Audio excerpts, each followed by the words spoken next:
اینجا ایرانه و متاسفانه این فیلمی که از جینی پخش شده حکمش اعدامه. وقتی من شروع کردم به خوندن شما داشتی با کامبیز جون ویدیو فان درست میکردی. سلام، خیلی خوش آمدین به کانال پرشین نباشی. امروز هم با اخبار و حواشی اخیر در خدمت شما هستیم. پخش شدن فیلم سوپر وینی، جواب سنگین سحر به دنیا دادرسان، حمایت جنجالی مدگل از دنیا دادرسان. امروز اومدیم تا پیگیری این قضیه باشیم. پس با لایک و کامنت و سابسکرایب به ما انرژی بدین. همونطور که تو ویدیوی قبلی دیدین، سحر شدیداً حمله میکنه به دنیا دادرسان و دنیا در جواب میگه که سحر میخواد از من ویو بگیره. و حالا سحر دوباره میگیره رو دنیا و میگه که سلام به همگی، امیدوارم همتون خوب باشید. دوستای خوبم به زودی براتون لایو میذارم، شما برای من بخونید، من براتون بخونم. کلی چیزای تعریفی دارم براتون. ولی امروز یه چیز باحال شنیدم که یک دختر خانومی فرموده بودن من با آوردن اسمشون میخوام خودم رو مشهور کنم، دیده بشم، بازدیدام بره بالا، چون کارام نمیگیره و کارام شنیده نمیشه. اسم ایشون رو آوردم که کارامو مردم تو خدا بشنون. دختر خوشگل، دختر خوب. وقتی من شروع کردم به خوندن شما داشتی با کامبیز جون ویدیو فان درست میکردی. من 7000 شب اجرا کردم روی استیج. حالا بخوام با اسم شما معروف بشم؟ با مصیبت ها. اگر قرار باشه با اسم کسی معروف شم، 2 آدم بزرگ با ابهت انتخاب میکنم، نه شما رو. مدگل شدیداً از دنیا دادرسان در مقابل آرتیستایی که بهش میپرن مثل سحر و سارن حمایت میکنه و میگه که یه اتفاقی که در جدیدن داره میفته و اونم اینه که جدا از مردم یک سری خواننده زن میان و نفرت میدن به دنیا دادرسان و سطح داستان اینه که فکر میکنن کارشون خیلی عادلانه است و درسته، اما عمق داستان یه فاجعه‌ایه که من میخوام بهتون توضیح بدم.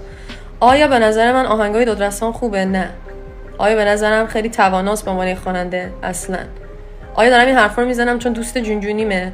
نه، یه بخشش به خاطر اینه که انسانه و وقتی میبینم یه انسانی داره اذیت میشه احساس میکنم که بد نیست بیام حرف بزنم. دوش اینه که زیر این حرکتی که خواننده ها دارن میکنن یک معنی خوابیده که این معنی برای هممون بده. مشکلات خواننده ها با دنیا دادرسان چیه؟ اینکه دنیا دادرسان توجه بیشتری میگیره از خواننده های دیگه، تبلیغ بیشتر میشه بهش، عزیز دردونه مثلا رادیو جوانه. خب حالا این نشون میده که مشکل از اون سیستمیه که توش دنیا دادرسان پرورش داده میشه و توش تعادل بین آرتیست ها نیست. سیستم از پایه غلطه. مثل اینه که یه مدرسه‌ای باشه، یه شاگرد رو بهش بیشتر توجه کنن، تو به جای اینکه بری خیر مدیر مدرسه رو بگیری، هی بیای فوش بدی به اون شاگرده که داره بهش توجه میشه. تو خودت اگه اون شاگرده بودی، موقعیت ها مال تو بود، اشغالت هم میکردی، دیگه هم یادت میرفت بقیه. خب تو مملکت مرد ستیز، زن ستیز بزرگ شدین، مرد سالار بزرگ شدین، همیشه زنا رو ربط دادن به سکس و به اینکه زنا وزن و فلان و بیساره، دارین چشاتون رو میبندین روی اون سیستمی که پایش غلطه و اصلا دست یکی دیگه است. اومدین گیر دادین به کی؟ به دنیا دادرسان. میخوای بشینی با دوستات غیبت دنیا دادرسان رو بکن تا صبح بکن نوش جونت، اما وقتی که صدای تو به مردم میرسه و تو سوشال میدیا هستی، یه پیام و یه باری داره، این بار رو درست حمل بکن.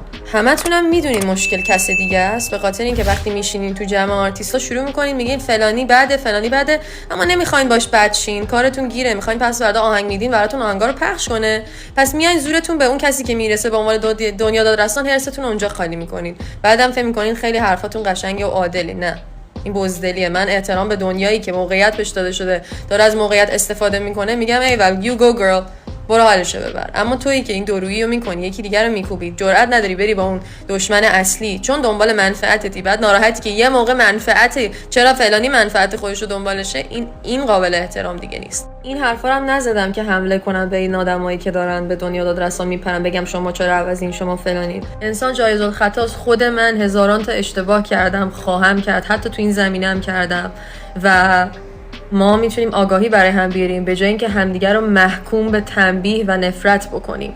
من میدونم که خیلی رفتارا آدم میکنه چون واقعا ناآگاهه و امیدوار بودم که بیام این آگاهی رو بیارم که دوست عزیز من مشکل واقعیه، تو هم حق داری ناراحتی، جای اشتباه داری میزنی، جای درست اگه بزنیم اتفاقا شاید یه تغییر ایجاد بشه، اما با نفرت دادن به یه زن دیگه مخصوصا به عنوان یه آرتیست راش نیست. اگه تقصیر اون واقعا بود چرا؟ زن و مرد نداره. اما وقتی تقصیر اون نیست آقا اینم من بگم سوء تفاهم نشه. وقتی میگم آیا به نظر من آهنگاش خوبه میگم نه، دارم سلیقه خودمو میگم. 100 بار استوری گذاشته بچه‌ها دارن میرقصن با آهنگاش کیف میکنن. این یعنی که کسی هست که میخواد آهنگاشو گوش بده. من کی باشم که تصمیم بگیرم تو باید بخونی یا نخونی؟ مشکل اینجا نیست. مشکلی نیست که من فکر کنم خواننده خیلی توانایی نیست. بازم خواننده است. خواننده تواناتر از اون وجود داره. همونطوری که از من وجود داره. تا سوگند هست من نمیتونم شبیه سوگند بخونم. خودم هم اونقدر توانا نمیبینم. بحث اینه که وقتی جایگاه آدما تعادل درش نیست، خشم ایجاد میشه و این خشم به حقه. دلیلش این نیست که دنیا رسان حق نداره بخونه، حق نداره آهنگ پخش کنه، خیلی بده، به هیچ وجه نیست. تعادل وقتی خراب شده برو خیره اون کسی رو بگی که داره تعادل ایجاد نمیکنه، نه اون خواننده ها رو. بحث من اینه. یه فیلم سوپر داخل توییتر، تلگرام و کلی جای دیگه پخش شده. یعنی طوری شده که اگه بری تلگرام همه این فیلم سوپر رو دیدن و دارن راجبش حرف میزنن. شخصی که رو کاره و داره میخوره و متاسفانه شباهت خیلی زیادی به وینی داره. خیلی‌ها دارن ازش دفاع میکنن و خیلی هم دارن میکوبوننش. چیزی که خیلی برای من جالبه اینه که بعضی‌ها ساقی فیلم وینی شدن. بذارین براتون چند نمونه توییت بخونم.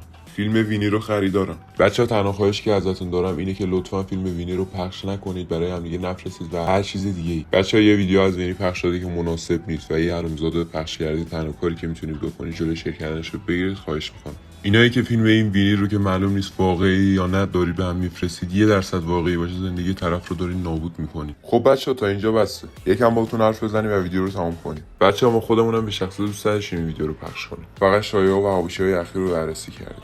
شما اگه یه زمان این ویدیو به چشتون خورد لطفاً شیر نکنید، چون واقعا آبروی این فرد در خطر. اگه 1% این ویدیو واقعی باشه حکمش اعدامه. خب حرف دیگه ای نمیمونه. اگه تا اینجا ویدیو رو دیدی و برات کاربردی بود حتما لایک، کامنت، سابسکرایب فراموش نشه برای حمایت از ما. تا اخبار و حواشی‌های بعدی.